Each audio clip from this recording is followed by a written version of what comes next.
C'est ça ma vie, une série d'histoires de vie produite par CCP avec le soutien financier du PEPFAR. Bienvenue dans l'histoire de vie de Mathurin Amégué.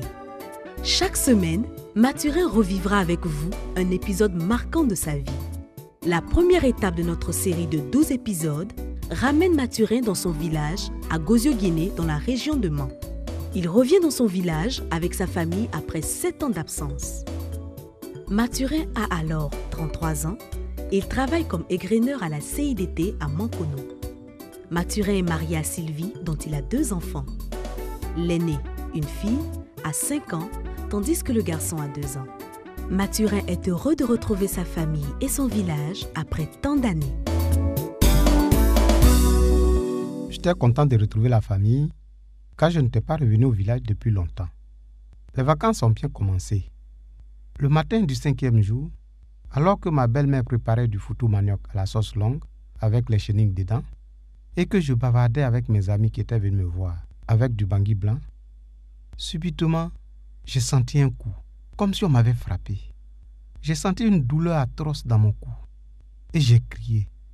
Les amis m'ont demandé « Qu'est-ce qui se passe, Mathurin? Qu'est-ce qui se passe ?» Je sens une douleur. On dirait que quelqu'un m'a frappé dans mon cou. Je sens une douleur. La douleur descend vers ma colonne vertébrale. La douleur descend vers mes pieds. J'ai continué à crier. Et puis, j'ai commencé à pleurer. Sylvie, ma femme, elle aussi était effrayée. Mes enfants pleuraient. Mes petits frères pleuraient. C'était la panique dans la cour. Mon père allait voir son frère guérisseur. Ils sont allés chercher des médicaments dans la forêt. À leur retour, ils ont pilé les feuilles et ont mélangé avec du kaolé. Ils m'ont couvert le corps de ce médicament pour me protéger contre les mauvais sorts. Ça ne va toujours pas. La douleur est toujours là. La nouvelle de ma maladie a fait le tour du village. Les gens en parlent. Ils disent que c'est la sorcellerie. Et que c'est parce que je suis bien maintenant que les jaloux veulent me tuer. Un matin, pendant que mon père et sa femme étaient au champ, l'une de mes grandes-mères est venue nous parler, ma femme et moi. La vieille me dit, « Mathurin, je suis venu vous voir, ta femme et toi. Les sorciers de ce village t'ont frappé avec un gourdin. Ils t'ont attaché. Comme ils n'ont pas encore réussi à te tuer, je suis venu te demander de quitter immédiatement le village. Sinon, dans les jours à venir, ils vont te tuer. Tu vas mourir. » La vieille a fini de parler, elle est partie. J'ai pris peur. Ma femme me dit alors, « Ah, Mathurin, la vieille a raison. Il faut qu'on fasse vite pour quitter le village, sans que quelqu'un nous soit informé. Comme tu réussis à marcher un peu, demain, nous allons mettre quelques habits dans un seau voilé. Nous allons faire comme si nous partons ensemble puiser de l'eau. Et de là-bas, nous allons fuir. » Je lui demande, « Mais et les enfants ?» Elle me répond, « Demain, avant qu'on ne parte, ma mère va venir chercher les enfants. Elle va dire qu'elle va lui passer 2 jours avec eux. » Le lendemain, vers 10 heures, ma femme met quelques habits dans un seau et elle me demande, « Mathurin, accompagne-moi puiser de l'eau. » Mon père me demande, « Mais, Mathurin, qu'est-ce qui se passe? » « Ça va un peu. Je vais marcher un peu. » Je sens toujours la douleur, mais il faut fuir. Tout doucement, nous avons pris le sentier du marigot. Quand nous avons quitté la piste du marigot, nous avons pris la piste qui va vers la grande route. Ma femme m'aidait. Nous passons sous les branches de caféier. On sautait les troncs d'arbres couchés. Et, enfin, nous sommes arrivés sur la grande route. Ma femme n'a pas voulu que nous sortions ensemble de la brousse.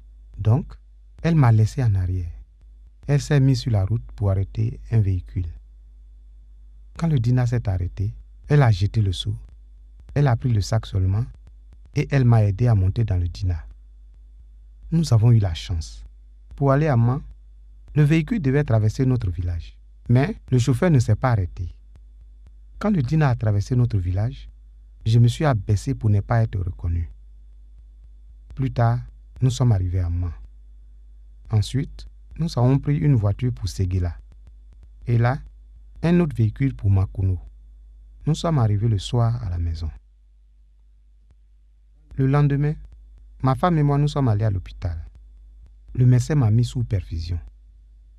nous avons passé 2 jours à l'hôpital. Quand nous sommes sortis de l'hôpital, ma femme est allée au village pour chercher les enfants. Après quelques semaines, j'ai repris le travail. Mais depuis cette période-là, j'ai commencé à tomber régulièrement malade.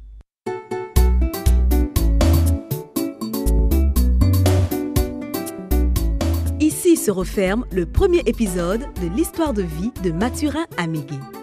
Mathurin est-il victime de la sorcellerie ou souffre-t-il tout simplement d'un mal que la médecine moderne connaît? La réponse dans le prochain épisode. C'est ça ma vie, une production de CCP réalisée avec le soutien financier du PEPFAR. Rejoignez-nous sur facebook.com/jhuccp.Côte d'Ivoire pour discuter de ce témoignage.